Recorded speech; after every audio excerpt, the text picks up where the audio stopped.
जय माता दी, जय मां कामाख्या। ओम त्र्यंबकम यजामहे सुगंधिम पुष्टिवर्धनम उर्वारुक्मी बंधनान मृत्योर्मुक्षीयमामृतात्। शिव भस्म बनाने की क्या विधि होती है? बहुत से मनुष्य शिव जी को भस्म चढ़ाने के लिए खरीद करके लाते हैं, परंतु आज हम आपको शिव जी की भस्म जो शिव जी के ऊपर चढ़ाई जाती है वह कैसे तैयार की जाती, विधि विधान शास्त्र के हिसाब से बड़े ऋषि मुनि बड़े बुजुर्ग किस तरीके से शिव जी की भस्म को तैयार करते थे। तो ओम त्र्यंबकम यजामहे सुगंधिम पुष्टिवर्धनम उर्वारुक्मी बंधनान मृत्योर्मुक्षीयमामृतात्। ओम हौम जूम सह ओम भूर्भुवः स्वः ओम त्र्यंबकम यजामहे सुगंधिम पुष्टिवर्धनम उर्वारुक्मी बंधनान मृत्योर्मुक्षीयमामृतात्। ह्रीं ह्रीं ओम नमः शिवाय ह्रीं ओम। ओम मृत्युंजय महादेव त्राहि मां शरणागतम जन्म मृत्यु जरा व्याधि पीड़ितम कर्म बंधने। तो ये मंत्र बोल करके शिव जी को भस्म चढ़ाई जाती है। भस्म जब बनती है उस समय पे और भस्म जब भोलेनाथ को चढ़ाई जाती है उस समय पे जो मंत्र बोला जाता है वह मंत्र है ओम अघोरेभ्यो अथ घोरेभ्यो घोर घोर तरेभ्यः सर्वतः सर्व सर्वेभ्यो नमस्ते अस्तु रुद्र रूपेभ्यः। इस मंत्र को बोलते हुए भोलेनाथ के मस्तक के ऊपर त्रिपुंड बनाया जाता है और बहुत से साधु संत त्यागी तपस्वी बैरागी बाबा लोग अपने मस्तक के ऊपर बाजू पे सीने पर जो है शरीर में कम से कम 8-10 जगह त्रिपुंड लगाते हैं भस्म का। तो वो त्रिपुंड लगाते समय भी इस मंत्र का उच्चारण करना चाहिए, तब जाकर के उनके शरीर की रक्षा होती है। तो मंत्र एक बार और पुनः सुन लीजिए और यह मंत्र करीब करीब सभी हिंदू सनातनियों को याद होना चाहिए, क्योंकि भगवान भोलेनाथ की पूजा सभी करते हैं और उनकी पूजा में जब तक कि ये भस्म नहीं चढ़ाई जाती है पूजा अधूरी मानी जाती है। तो जब भी शिव जी की पूजा करें भस्म उनको अवश्य लगाना ही लगाना चाहिए। ऐसा कहा जाता है कि शिव जी जो है भस्मांगधारी है, भस्म उनकी शरीर का एक मुख्य अंग है। तो ओम अघोरेभ्यो अथ घोरेभ्यो घोर घोर तरेभ्यः सर्वतः सर्व सर्वेभ्यो नमस्ते अस्तु रुद्र रूपेभ्यो। इस प्रकार से यह मंत्र बोलते हुए 3 आड़ी रेखाएं बनाई जाती है और भस्म जो है शिव जी को सुबह स्नान के बाद चढ़ाना चाहिए। और यदि यह भस्म और शिव जी का अभिषेक पूजा पाठ यदि यह ब्रह्म मुहूर्त में किया जाए तो और ज्यादा शुभ होता है। और एक और विशेष बात है कि कभी भी स्त्री के माध्यम से शिव जी को भस्म नहीं चढ़ाना चाहिए, इसे अशुभ माना जाता है। अब बहुत से पंडित लोगों को ये ज्ञान ही नहीं होता है कि स्त्री के माध्यम से भस्म चढ़ाना चाहिए या नहीं चढ़ाना चाहिए। वह उनके हाथ में भी भस्म दे देते हैं और मंत्र बोल करके शिव जी पे वो भस्म को चढ़वा देते हैं, जिससे स्त्रियों को दोष लगता है। और मैं तो कहता हूं शिवलिंग को स्त्री को छूना ही नहीं चाहिए, दूर से उनकी पूजा करना चाहिए या उनके प्रतिनिधि बन करके किसी पंडित से पूजा करवाना चाहिए, भाई से पूजा करवाना चाहिए, पति से पूजा करवाना चाहिए। और एक और नियम यहां पे बनाया गया है कि जिस वक्त शिवलिंग पर भस्म चढ़ती है, चाहे पति चढ़ाए, भाई चढ़ाए, कोई भी चढ़ाए, उस वक्त महिलाओं को घूंघट ओढ़ लेना चाहिए। यानी चुनरी जो होती है भस्म चढ़ाते समय महिलाओं को उनको शिवजी को देखना नहीं चाहिए जब भस्म चढ़ती है सब। इसका पीछे का मान्यता यह है कि उस वक्त भगवान शिव जो है निराकार स्वरूप में रहते हैं और उनके दर्शन करने की अनुमति महिलाओं को नहीं है। इसीलिए शिव जी को भस्म चढ़ाते समय स्त्रियों को देखना ही नहीं चाहिए, या तो घूंघट निकाल ले या फिर आंखें बंद कर लेना चाहिए। तो एक तरीके से महिलाएं भयंकर पाप करती है भस्म चढ़ा करके।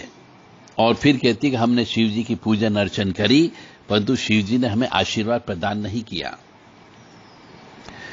तो ऐसा कहा जाता है कि भस्म शिव जी क्यों लगाते हैं। पुराणों में कहा गया है कि भस्म का श्री हरि ने सती के शरीर को भस्म में परिवर्तन कर दिया था और शिव ने विरह की अग्नि में भस्म ही उनकी अंतिम निशानी के तौर पर तन पर अपने शरीर पर लगा लिया था। इसीलिए शिव जी के ऊपर भस्म चढ़ाई जाती है। यानी सती माता की भस्म को शिव जी ने अपने शरीर पर लपेट लिया था, तब से शिव जी को भस्म लगाना प्रारंभ कर दिया गया। तो इसलिए भस्म एक तरीके से स्त्री के हाथ में नहीं आना चाहिए और स्त्री के द्वारा शिव जी को नहीं लगाना चाहिए। भस्म बनाने का बहुत सा तरीका हम आज आपको बताने वाले हैं। बहुत विधि विधान से भस्म को तैयार किया जाता है और जिस स्थान पर शिवलिंग स्थापित होता है उससे पूर्व दिशा की ओर मुख करके भूल कर भी नहीं बैठना चाहिए और उत्तर दिशा में भी नहीं बैठना चाहिए, क्योंकि इस उत्तर दिशा में भगवान शिव जी का बायां अंग होता है और शक्ति रूपा देवी उमा पार्वती जी का स्थान होता है। एक बार और सुन लीजिए कि जिस स्थान पर शिवलिंग स्थापित होता है उस शिवलिंग स्थापित होता है उसमें देख लें कि पूर्व दिशा की ओर मुख करके भूल कर भी आपको नहीं बैठना चाहिए और उत्तर दिशा में भी नहीं बैठना चाहिए, उत्तर दिशा में भी नहीं बैठना चाहिए, यानी दक्षिण दिशा में आपका मुख नहीं होना चाहिए, क्योंकि इस उत्तर दिशा में भगवान शिव जी का बायां अंग होता है और शक्ति रूपा देवी भी उन्हीं के साथ में वहां पे विराजमान होती है। तो हम आपको अब ले चलते हैं कि भस्म कैसे तैयार की जाती है और हर मनुष्य को तैयार करके अपने शरीर पर भी लगा सकते हैं, जिससे बीमारियां नहीं आती है, शरीर शुद्ध होता है, आत्मा शुद्ध होती है। तो गाय के सूखा गोबर लेना चाहिए, कंडा गाय का ही होना चाहिए, भैंस का नहीं हो, इस बात का ध्यान रखें। बिल्व वृक्ष की लकड़ी लेना चाहिए, शमी की लकड़ी चाहिए, पीपल की लकड़ी चाहिए, पलाश की लकड़ी होनी चाहिए, बरगद की लकड़ी चाहिए, अमलतास की लकड़ी होनी चाहिए, बेर के वृक्ष की लकड़ी होती है, नीम की छाल होती है, काजू की होना चाहिए, बादाम बड़े वाले, शुद्ध गाय का घी और त्रिफला चूर्ण। जब भस्म इन सबको मिला करके जला लिया जाता है और जब भस्म बनकर तैयार हो जाती है तो उस भस्म का सफेद भाग निकाल करके अलग रख लेते हैं। यही सफेद भाग पूजा में काम आता है। भगवान के शिवलिंग पर 3 आड़ी रेखाएं इस भस्म से बनाई जाती है, जिसे त्रिपुंड कहा जाता है। तो हमारी मध्यमा अंगुली, अनामिका अंगुली, इन 2 अंगुलियों से 2 रेखाएं खींची जाती है और अंगूठे से बीच की रेखा विपरीत दिशा में खींची जाती है। इस तरीके से त्रिपुंड को बनाया जाता है। मध्यमा और अनामिका 2 अंगुलियों से 2 रेखाएं पहले खींच ली जाती है और अंगूठे से बीच की रेखा विपरीत दिशा में खींची जाती है, तब जाकर के त्रिपुंड बनता है।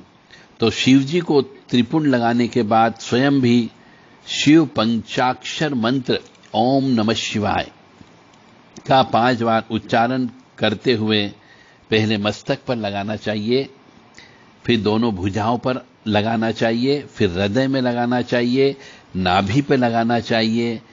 इन 5 स्थान पर त्रिपुंड अवश्य लगाना चाहिए। जय श्री महाकाल महाराज। ओम नमः शिवाय। नमामि समीशान निर्वाण रूपम विभुं व्यापकं ब्रह्म वेद स्वरूपम निजं निर्गुणं निर्विकल्पं निरीहं चिताकाशमाकाशवासं भजेऽहम् निराकार ओंकार मूलं तुरीयं गिराज्ञानगोतीतमीशं गिरीशं गुणागार संसार पारं नतोऽहम्। इस प्रकार से शिव जी की स्तुति भी दिल से और आत्मा से मनुष्य को गाना चाहिए ताकि शिव जी प्रसन्न हो सके।